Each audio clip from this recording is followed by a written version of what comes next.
ముందుగా మీకు మీ India next channel వారికి కృతజ్ఞతలు. ప్రేక్షకులకు నమస్కారం. నా పేరు హరిబాబు. నేను ఒక హైకోర్టు అడ్వకేట్ని. రాజ్యాంగం మీద 3.5 సంవత్సరాలు విశేషంగా కృషి చేసి భారత ప్రజలమగు మేము తెలుగులో, ఇంగ్లీష్లో Indian politics versus Indian constitution అన్న గ్రంథం రాసిన వ్యక్తిగా ఈరోజు రాజ్యాంగం అవతరించిన 75వ సంవత్సరం సందర్భంగా ఇండియా నెక్స్ట్ ఛానల్ వారు నన్ను మాట్లాడమని ఆహ్వానించినందుకు చాలా సంతోషిస్తున్నాను. ఈ సందర్భంగా మీతో కొన్ని రాజ్యాంగ రహస్యాలు పంచుకునే అవకాశం ఇచ్చినందుకు నా అదృష్టంగా భావిస్తున్నాను. భారత రాజ్యాంగం ప్రపంచంలోనే అత్యంత పెద్ద లిఖిత రాజ్యాంగం అన్న సంగతి మనందరికీ తెలిసిన విషయమే. అంత మాత్రమే కాదు, ప్రపంచంలో ఇది అత్యుత్తమమైన రాజ్యాంగం అనేది నా అభిప్రాయం. అట్లాగే ఆ రచనా కమిటీకి అధ్యక్షుడైన అంబేద్కర్ మహాశయుడు కూడా నిజంగా భారత రత్నమే. అతనికి భారతదేశం మీద ఉన్నటువంటి ప్రేమ, న్యాయశాస్త్రం మీద ఉన్నటువంటి పట్టు, ఆర్థిక శాస్త్రం మీద ఉన్నటువంటి పట్టు, సామాజిక న్యాయం మీద ఉన్నటువంటి ఆయన యొక్క దృక్పథం, సామాజిక న్యాయం సమన్యాయం కూడా. అందువల్ల వారికి ముందుగా నేను నివాళులు అర్పిస్తున్నాను.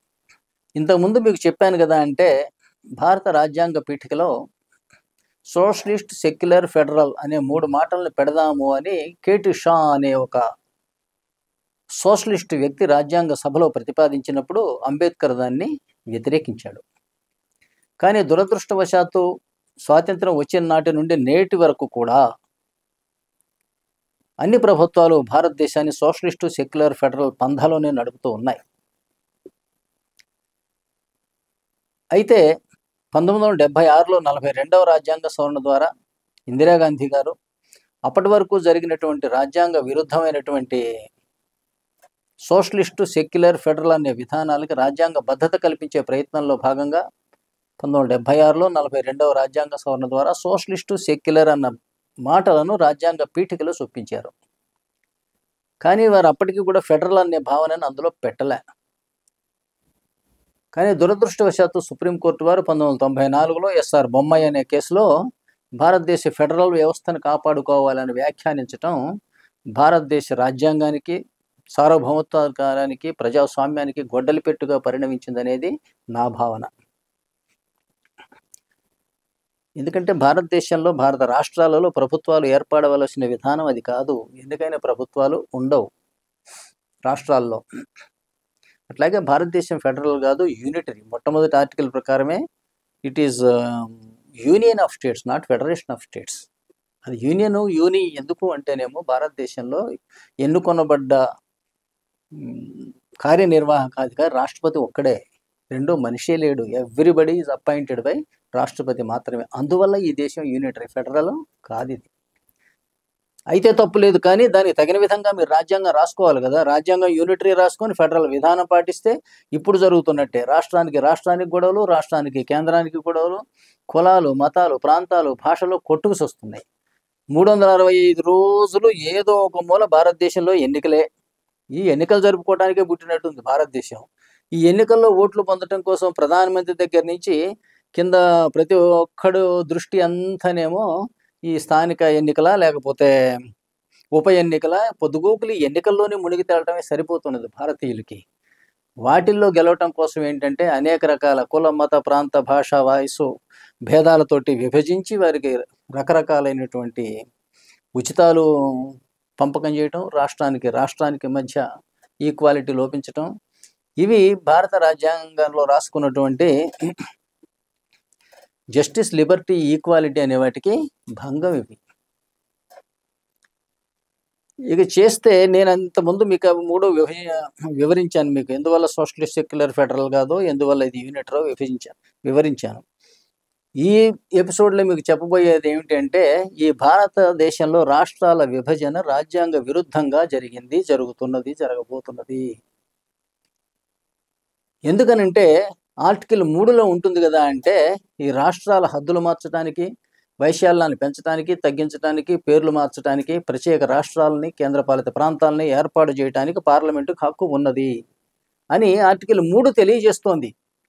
ఆర్టికల్ 3 అంటే ఈ విద్యా విధానంలో 3వ తరగతి అనుకోండి. ఈ 3వ తరగతి చదివిన వాళ్ళు కవిత్వం రాస్తే ఎట్లుంటుంది అట్లాగే ఉంది.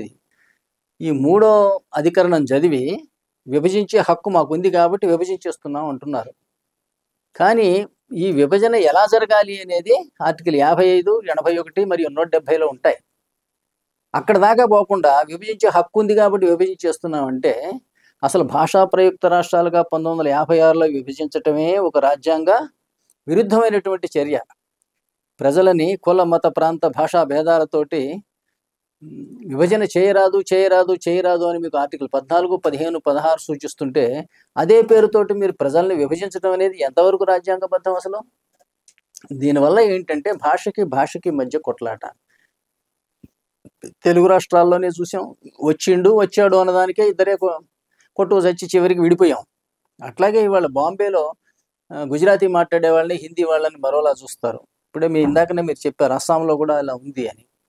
ఇట్లా అనేక రాష్ట్రాల్లో భాష పేరుతోటి గొడవలు జరుగుతున్నాయి. కులము, మతము, ప్రాంతం, భాష, ఉన్నవాడు లేనివాడు, ఈ గొడవలన్నిటికీ ఏంటంటే ఇదే మనకి ముఖ్యమైన కారణం అవుతున్నది. వాస్తవానికి రాజ్యాంగంలో ఏముంది అంటేనేమో ఆర్టికల్ 55 చూడాలండి. ఆర్టికల్ 55లో ఏముంటుందంటే ప్రతి రాష్ట్రానికి రాష్ట్రపతి ఎన్నికలో వీలైనంత వరకు సమాన ప్రాతినిధ్యం ఉండాలి అని ఉంటుంది. వీలైనంత వరకు రాష్ట్రపతి ఎన్నికలో సమానమైన ప్రాతినిధ్యం కావాలి ఏంటంటే సమానమైన జనాభా కావాలని. ఎందుకు అంటే రాష్ట్రపతి ఎన్నికల్లో ఓటేసే ఎమ్మెల్యే ఓటు విలువ ఎంత అంటే ఆ రాష్ట్రంలో ఓట్లని ఎమ్మెల్యేల సంఖ్యతో విభజిస్తే ఎంత వస్తుందో అది ఒక్కొక్క ఎమ్మెల్యే ఓటు విలువ. అంటే పసివాడి నుంచి పండు ముదుసలి వరకు రాష్ట్రపతిని ఎన్నుకున్నట్టు లెక్క. అయితే మరి ఒక్కో రాష్ట్రంలో ఒక్కో రకంగా ఎమ్మెల్యే ఓటు విలువ ఉండటానికి వీల్లేదు. దేశవ్యాప్తంగా ఎక్కడైనా సరే అన్ని రాష్ట్రాల్లోనూ కూడా ఒక ఎమ్మెల్యే ఓటు విలువ దగ్గర వీలైనంత వరకు సమానంగా ఉండాలి అనేది ఆర్టికల్ 170. అట్లాగే ప్రతి పార్లమెంటు మెంబరు ప్రాతినిధ్యం వహించే ఓట్ల ప్రజల సంఖ్య కూడా వీలైనంత వరకు సమాన సంఖ్యలో ఉండాలి అని చూపేది ఆర్టికల్ 81. దానికి విరుద్ధంగా ఏదైనా జరగవలసి వస్తే దేశంలో ఉన్నటువంటి సగం అసెంబ్లీలు దీనికి అంగీకరించాలి అని చెబుతుంది ఆర్టికల్ 368. అంటే అర్థం ఏంటంటే భారతదేశంలో ఉన్న ప్రతి రాష్ట్రంలోనూ సమాన సంఖ్యలో ప్రజలు, సమాన సంఖ్యలో ఎమ్మెల్యేలు, సమాన సంఖ్యలో ఎంపీలు, వారు ప్రాతినిధ్యం వహిస్తున్నటువంటి ప్రజల సంఖ్య వీలైనంత వరకు సరిసమానంగా ఉండాలి. అలా లేకపోతే భారతదేశంలో ఉన్న సగం రాష్ట్రాలు అందుకు అంగీకరించాలి అని ఆర్టికల్ 368 తెలియజేస్తున్నది. దానికి విరుద్ధంగా మనం ఆర్టికల్ 3 చూసి మనం రాష్ట్రాలను విభజించి అతిపెద్ద రాష్ట్రాలుగా విభజించాం. యూపీ లాంటిది, అతి చిన్న రాష్ట్రాలు ఉన్నాయి, జార్ఖండ్ వగైరా.